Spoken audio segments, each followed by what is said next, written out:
بسم اللہ الرحمن الرحیم۔ علامہ خضر بکروی صاحب پہلے خود تو منکر حدیث بن چکے ہیں،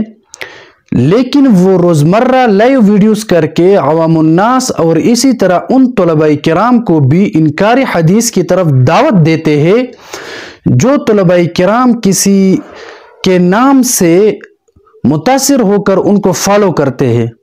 یعنی جس انسان کی شہرت زیادہ ہو، جس انسان کو لوگ علامہ کہے تو لوگ پھر اس کی بات کو نہیں دیکھتے بلکہ اس شخصیت کے نام کو دیکھ کر اس کو فالو کرنے لگتے ہیں۔ اسی طرح لوگ جو خود اشاعت التوحید کا نام لے کر اشاعت الشرک میں مبتلا ہے، ان لوگوں کو میں کہنا چاہتا ہوں کہ دیکھیے، شخص پرستی ایک عظیم الشان شرک ہے۔ آپ دیکھ لیں، بت پرستی کا آغاز بھی وہ شخص پرستی سے ہوا ہے۔ لوگوں نے اپنے آباء و اجداد کے مجسمے بنائے اور پھر ان کی تعظیم کرنے لگے، اور تعظیم کرنے کے بعد پھر ان کو سجدہ کرنے لگے۔ شرک پرستی کا اور اسی طرح بت پرستی کا ابتدا اسی طریقے سے ہوا ہے۔ وہ دور ایک مدت تک ختم ہو گیا تھا بت پرستی کا، لیکن اشاعت التوحید و سنہ کے نام سے جو لوگ جانے جاتے ہیں، یعنی پنجپیری جماعت کے لوگ، انہوں نے ایک بار پھر شرک پرستی کا اور اکابر پرستی کا اور بت پرستی کا آغاز کیا ہے۔ ورنہ ایک بندہ جناب محمد الرسول اللہ صلی اللہ علیہ وسلم کی احادیث کا برسرعام انکار کرتے ہیں اور دوسرے لوگ ان کو فالو کرنے والے ان کا دفاع کرتے ہیں۔ سب سے پہلی بات تو یہ ہے کہ علامہ خضر بکروی صاحب جو ہے وہ منکر حدیث ہے۔ اپنے منکر حدیث ہونے پر وہ فخر محسوس کرتا ہے، اور پھر وہ ایسا کرتا ہے کہ کچھ کتابیں جو احناف کے اصول کی کتابیں ہیں، اور اسی طرح کتابوں سے وہ کچھ عبارات پڑھ کر سادہ لوگ مسلمانوں کو گمراہ کرنے کی بھرپور کوشش کرتے ہیں۔ سب سے پہلے وہ کہتے ہیں کہ بھائی فلاں کتاب میں، مثال کے طور پر اصول الشاشی میں، یا اسی طرح حسامی، یا اسی طرح دیگر جو کتابیں ہیں، اصول بزدوی، اسی طرح جتنی کتابیں ہیں، وہ ان کی کچھ عبارات پیش کرتے کہ دیکھیں، میرا دعویٰ یہ ہے کہ قرآن مجید کے خلاف بعض احادیث ہوتی ہے، اس لیے ہم اس احادیث کو نہیں مانتے ہیں، اور مثال میں وہ پیش کرتے ہیں اصول الشاشی کی احادیث جہاں پر ظاہرتاً تعارض کو بیان کیا گیا ہو، لیکن اس کو سننے کے بعد عام طلباء کرام بالکل لکیر کے فقیر بن کر گمراہ ہو جاتے ہیں۔ سب سے پہلی بات تو یہ ہے کہ جب بھی اگر کسی نے ایک اصول لکھا ہے تو میرا ذاتی یہی رائے ہے کہ ہم حدیث کے مقابلے میں کسی کے اصول کے پابند ہرگز نہیں ہے۔ حدیث کے مقابلے میں اصول پر عمل کرنا یہ ہرگز درست نہیں ہے۔ اگر کوئی اصول لکھا جائے، وہ اصول اگر قرآن اور حدیث کے مطابق ہوگا تب ہم اس اصول کو فالو کریں گے۔ اگر اصول قرآن اور حدیث کے خلاف ہوگا ہم اس اصول کو نہیں مانیں گے۔ اور دوسری بات ہے کہ جب بھی اگر آپ دیکھ لیں احناف کی کتابوں میں جتنے اصول ہے، اس کا مقصد ہرگز وہ نہیں جو خضرایات بیان کرتے ہیں، بلکہ اس کا مقصد وہ ہے جو فقہاء کرام نے لکھا ہے اور بیان کیا ہے۔ مثال کے طور پر قرآن مجید میں ایک آیت مبارکہ ہے اور دوسری طرف محمد الرسول اللہ صلی اللہ علیہ وسلم کی ایک حدیث ہوگی، تو بظاہر اس میں تعارض ہوگا، ایک دوسرے کے خلاف نظر آئیں گے، لیکن در حقیقت اس میں تعارض نہیں ہوگا۔ اب احناف آپ کو یہ نہیں کہتے کہ قرآن مجید، مثال کے طور پر ہم کہتے کہ قرآن مجید میں آیت ہے کہ جب وَإِذَا قُرِئَ الْقُرْآنُ، اگر یہ اس آیت کو دیکھا جائے اور اس کے مقابلے میں لا صلاۃ الا بفاتحۃ الکتاب، اس روایت کو دیکھا جائے، قرآن کا حکم یہ کہ آپ خاموش بیٹھے، حدیث میں حکم ہے اور حدیث میں یہ بیان ہے اور حدیث میں یہ تعلیم دی گئی ہے کہ سورۃ فاتحہ کے بغیر نماز نہیں ہوتا۔ اب بظاہر تعارض ہے، لیکن حقیقت میں اس میں کوئی تعارض نہیں ہے۔ اب احناف کیا کرتے ہیں کہ وہ حدیث کو چھوڑتے نہیں ہیں، بلکہ وہ حدیث کو متروک العمل بھی قرار نہیں دیتے ہیں، بلکہ احناف یہ کرتے ہیں کہ سب سے پہلے وہ اس کے مابین تطبیق کرتے ہیں۔ اگر دونوں پر عمل کرنا ممکن ہو تو قرآن پر بھی عمل کرتے ہیں اور حدیث پر بھی عمل کرتے ہیں۔ اگر دونوں پر عمل کرنا ممکن نہ ہو تو پھر احناف کا اصول یہ ہے کہ قرآن پر عمل کرے، قرآن مجید پر عمل کیا جائے گا اور حدیث مبارکہ پر عمل نہیں کیا جائے گا ایک وقت میں، کیونکہ قرآن پر عمل کرنا ضروری ہے۔ اب اس حدیث کو چھوڑنا احناف کا اصول تو ہے، لیکن اس اصول کو خضریات غلط پیش کرتے ہیں۔ وہ اس طرح کہ احناف یہ ہرگز نہیں کہتے کہ یہ روایت رسول اللہ صلی اللہ علیہ وسلم کی روایت نہیں ہے، یہ حدیث رسول اللہ سے ثابت نہیں۔ احناف اسی طرح نہیں کہتے، بلکہ احناف مانتے ہیں کہ بھائی یہ روایت رسول اللہ صلی اللہ علیہ وسلم سے ثابت بھی ہے اور یہ رسول اللہ کی حدیث بھی ہے، ہم اس کو مانتے بھی ہے، لیکن اب اس پر عمل نہیں کرتے ہیں۔ ایک ہے ماننا اور ایک ہے عمل کرنا، ایک ہے انکار کرنا، رسول اللہ کی روایت نہ ماننا، ایک ہے اس پر عمل نہ کرنا۔ اس کے مابین تو زمین اور آسمان کا فرق ہے۔ اب خضریات ایسا کرتا ہے کہ جب روایت اور آیات میں بظاہر تعارض نظر آئے تو وہ اس روایت سے انکار کرتے ہیں کہ بھائی یہ روایت رسول اللہ صلی اللہ علیہ وسلم سے ثابت ہی نہیں، کیونکہ یہ قرآن کے خلاف ہے۔ اور ظاہر سی بات ہے کہ وہ قرآن مجید کے خلاف ہوتی نہیں ہے، بلکہ بظاہر ہمارے عقل اس حد تک نہیں پہنچ سکتی جس حد تک دیکھا جائے کہ یہ قرآن کے مطابق ہے۔ ہمارے عقل، ہمارے جو عام انسانوں کے جو عقول ہے وہ ان سے عاجز ہو جاتے ہیں۔ اب خضریات صاحب نے جتنی کتابیں پیش کی ہے، جتنی کتابیں، چاہے وہ اسامی ہو، چاہے وہ اصول الشاشی ہو یا نور الانوار ہو یا اسی طرح وہ اصول بزدوی ہو، جتنی کتابیں ہیں، میں پوری چیلنج کے ساتھ کہتا ہوں اور میں پوری منکر حدیث کے پوری ٹیم کو چیلنج کرتا ہوں کہ ایک کتاب میں یہ ثابت کرے کہ حدیث میں بظاہر تعارض ہونے کے باوجود قرآن کے ساتھ اس حدیث کا انکار کیا گیا ہو۔ کسی کتاب میں، کسی ایک کتاب میں بھی انکار نہیں کیا گیا کہ یہ رسول اللہ کی حدیث نہیں ہے، بلکہ وہاں پر صرف متروک العمل ثابت تو کر سکتے ہیں کہ اس حدیث پر بیک وقت قرآن کی آیت مبارکہ اور اسی طرح حدیث پر بیک وقت عمل تو نہیں کر سکتے، بلکہ یہاں پر حدیث کو عمل کرنے کے لیے چھوڑ دیا جاتا ہے کہ اس پر اب عمل نہیں ہوگا، باقی یہ رسول اللہ کی روایت ہے اور قرآن پر عمل کیا جائے گا، یہ تو آپ ثابت کرو گے۔ لیکن یہ کبھی بھی آپ ثابت نہیں کر سکتے کہ ایک روایت بظاہر قرآن کے آیت کے ساتھ اس کا تعارض ہو اور کسی کتاب میں لکھا گیا ہو کہ یہ روایت قرآن سے بظاہر تعارض کی بنیاد پر اس حدیث کو نعوذ باللہ ہم رد کرتے ہیں کہ یہ رسول اللہ کی حدیث نہیں ہے۔ اسی طرح کہیں بھی آپ ثابت نہیں کر سکتے۔ اور دوسری بات یہ ہے کہ جو خضریات صاحب ہے وہ ایسی روایات کو پیش نہیں کرتے جن کا قرآن مجید کے ساتھ تعارض ہو،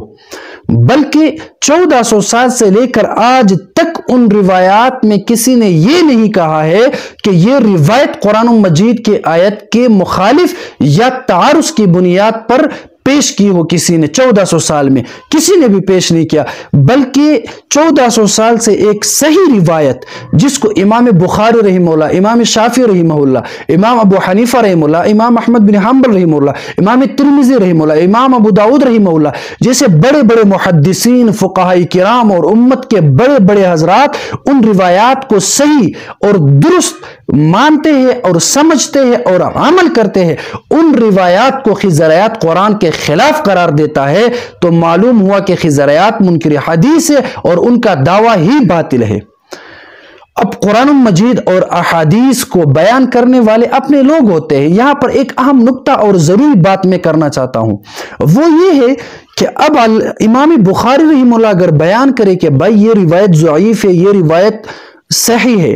اس کی بات کو ہم تسلیم کریں گے، کیونکہ اللہ رب العالمین نے ان کو وہ مقام عطا کیا ہے جس کی بنیاد پر وہ صحیح اور منگڑت روایات کے مابین تمیز اور فرق بیان کر سکتے۔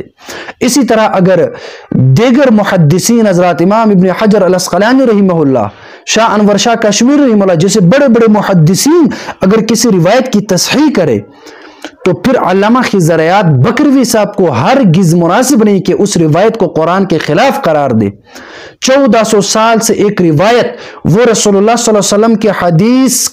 مانی جاتی ہے اور اس روایت کو صحیح سند کے ساتھ اور صحیح متن کے ساتھ ثابت کیا گیا ہو اور اس روایت پر 1400 سال سے عمل ہوتا رہا اور اس روایت پر عمل کرنے والے اپنے جماعت یعنی خزرعیات کے پنجپیری لوگ خود اس روایات پر عمل کرتے ہیں، آج 1400 سال بعد خزرعیات اٹھ کر کہتے ہیں کہ یہ روایت قرآن کے خلاف ہے، اس سے آپ لوگ کیا مانا لیں گے؟ کیا امام بخاری کو نہیں پتا تھا؟ امام شافعی رحمہ اللہ کو پتا نہیں تھا؟ امام ترمذی رحمہ اللہ کو پتا نہیں تھا؟ امام ابو حنیفہ رحمہ اللہ کو پتا نہیں تھا کہ یہ روایت رسول اللہ کی روایت نہیں ہے؟ وہ اپنی کتابوں میں ذکر کرتے ہیں، امام بخاری، امام مسلم، امام ترمذی رحمہ اللہ اپنی کتابوں میں لکھتے ہیں صحیح سند اور صحیح متن کے ساتھ، وہ یہ مانتے ہیں کہ یہ رسول اللہ کی روایت ہے۔ اب خزرعیات کہتے ہیں کہ بھائی یہ رسول اللہ کی روایت نہیں ہے۔ کیا خزرعیات کے پاس اتنے علم ہے جو امام بخاری سے زیادہ ہو؟ خزرعیات کے پاس اتنے علم ہے جو امام مسلم سے زیادہ جاننے والا ہو؟ خزرعیات کے پاس اتنے علمیت کہاں سے آ گئی جو امام ترمذی رحمہ اللہ سے زیادہ جاننے والا ہو؟ اتنے بڑے بڑے محدثین جناب رسول اللہ صلی اللہ علیہ وسلم کے صحابہ کرام جن روایتوں پر عمل کرتے تھے اور جن روایت کو بیان کرتے تھے، اس روایت کو علامہ خزرعیات بکروی صاحب قرآن کے خلاف قرار دیتے ہو۔ تو اب ہم صحابہ کے مانیں گے، اب ہم امام بخاری کے مانیں گے، اب ہم امام مسلم کے مانیں گے، اب ہم امام ترمذی رحمہ اللہ کے مانیں گے، یا ہم خزرعیات کے مانیں گے؟ خزرعیات بکروی صاحب کی علمیت کیا ہوگی؟ کیا آپ لوگ پنجپیری لوگ، میں آپ سے پوچھنا چاہتا ہوں کہ کیا آپ خزرعیات کی علمیت کو امام بخاری رحمہ اللہ کی علمیت سے زیادہ مانتے ہو؟ کیا آپ علامہ خزرعیات بکروی صاحب کی علمیت کو امام بخاری اور اسی طرح امام شافعی رحمہ اللہ، امام احمد بن حنبل رحمہ اللہ کی علمیت سے زیادہ مانتے ہیں؟ اگر زیادہ مانتے تو پھر ثابت کرے، اگر زیادہ نہیں مانتے تو ان روایات کو، جن روایات کو امام بخاری رحمہ اللہ نے درست کہا ہو، اس کو صحیح کہا ہو، حسن کہا ہو، اس روایات کو خزرعیات قرآن کے خلاف پیش کرتے ہیں، تو اب آپ بتائیں کہ امام بخاری رحمہ اللہ حق پر ہوں گے یا خزرعیات حق پر ہوں گے؟ یہ کیسی بات ہے؟ ہر زمانے میں آپ دیکھ لیں لوگ منکر حدیث بن چکے ہیں، لیکن وہ ایک زمانے تک محدود، لیکن سنت کی جو تعلیمات ہے وہ 1400 سال سے لے کر آج تک عروج پر ہے، اور جو لوگ سنت کے خلاف ہوتے ہیں، جو لوگ رسول اللہ کی احادیث کے خلاف ہوتے ہیں، وہ شور تو ضرور کرتے ہیں، چند ایک دو لوگوں کو ضرور گمراہ کرتے ہیں، لیکن ان لوگوں کا زوال بھی بہت جلد ہوتا ہے۔ اب یہاں پر دلائل پیش کرنے کی ضرورت بھی نہیں ہے، ان جیسے ذہنی غلاموں کے ساتھ دلائل کی بنیاد پر بات کرنا یہ بالکل فضول ہے۔ ان لوگوں کو صرف آپ نے سمجھانا ہے کہ بھائی عقلی بات بتائے کہ آپ امام بخاری کو بڑا امام مانتے ہیں، بڑی شخصیت مانتے ہیں، یا امام ترمذی رحمہ اللہ کو مانتے ہیں، امام ابو حنیفہ رحمہ اللہ کو مانتے ہیں، امام شافعی رحمہ اللہ کو مانتے ہیں، یا ان تمام محدثین اور فقہاء کرام کے مقابلے میں آپ خزرعیات کو مانتے ہیں؟ تو اگر آپ خزرعیات کو مانتے ہیں تو پھر ثابت کرے کہ وہ امام بخاری رحمہ اللہ جیسے احادیث کو جمع فرمائیں اور اسی طرح ایک مستند کتاب لکھیں، یعنی قرآن مجید کے بعد جو صحیح کتاب ہے وہ بخاری ہے۔ اب خزرعیات سے کہیں کہ اس طرح صحیح کتاب لکھیں، خزرعیات تو کیا ان کی پوری جماعت نہیں لکھ سکتے امام بخاری جیسی کتاب؟ اب جب امام بخاری رحمہ اللہ کی علمیت، امام شافعی رحمہ اللہ کی علمیت، امام ابو حنیفہ رحمہ اللہ کی علمیت خزرعیات سے زیادہ ہے، تو پھر آپ ان لوگوں پر اعتماد کریں، ان لوگوں پر اعتماد کریں جنہوں نے صدیوں سے لے کر آج تک جو تعلیمات امت کو دی تھی اور امت ان تعلیمات کو فالو کرتے تھے، اور امت نے جس پر اعتماد کیا تھا آپ لوگ بھی ان پر اعتماد کریں، اور اس طرح خزرعیات جیسے منکر حدیث اور فتنے سے آپ لوگ بالکل مطمئن نہ ہو جائے اور اس پر اعتماد نہ کریں۔ آخر ہمارے جو پٹھان لوگ بھی ہیں وہ بھی کافی لکیر کے فقیر بن چکے ہیں، شرک پرستی میں مبتلا ہو چکے ہیں، وہ سمجھتے نہیں ہیں کہ بھائی دیکھیے شاہ انور شاہ کشمیری رحمہ اللہ فرماتے ہیں کہ رب کعبہ کی قسم جتنے احادیث ہے یہ تمام احادیث قرآن مجید سے ماخذ ہے، ان کا ماخذ قرآن مجید ہے، تمام روایات جو ہے، تمام احادیث جو ہے اس کی بنیاد قرآن مجید ہے۔ لیکن اس کو سمجھنے والے خضریات جیسے لوگ نہیں ہیں، ان کو سمجھنے والے، ان کے مابین تعارض کو ختم کرنے والے، قرآن اور حدیث کا معنی، مقصد، مفہوم اور ان کے بنیادی مسائل کو سمجھنے والے لوگ جو تھے وہ امام بخاری رحمہ اللہ جیسے بڑے بڑے محدثین، امام ابو حنیفہ رحمہ اللہ جیسے بڑے بڑے فقہا، امام شافعی رحمہ اللہ جیسے بڑے بڑے فقہا تھے۔ وہ اس صدی کے اس پرفتن دور کے علامہ خضریات جیسے منکر حدیث نہیں تھے۔ تو میں پوری امت مسلمہ کو کہنا چاہتا ہوں، جتنے لوگ میرے آواز سنتے ہیں، جتنے لوگوں کا میرے ساتھ واسطہ ہے، میں ان کو کہنا چاہتا ہوں کہ بھائی ان لوگوں کے ساتھ آپ دلائل کی بات چھوڑیں، مختصر سی بات کہوں کہ 1400 سال سے جن روایات پر لوگوں نے اعتماد کیا، جن روایات کو رسول اللہ صلی اللہ علیہ وسلم کی روایات صحیح سند کے ساتھ ثابت کر دیا، اور جن باتوں کو رسول اللہ مبارک کی بات کہتے ہوئے لوگوں نے اس پر عمل کیا 1400 سال سے لے کر آج تک، اب اگر کوئی بندہ اٹھ کر کہے کہ بھائی یہ بات تو خلاف شریعت ہے، یہ خلاف قرآن ہے، تو ہم اس کی بات نہیں مانیں گے۔ 1400 سال میں بڑے بڑے محدثین گزرے ہیں، بڑے بڑے فقہا گزرے ہیں، ہم ان لوگوں پر ضرور اعتماد کریں گے، لیکن خضریات جیسے اور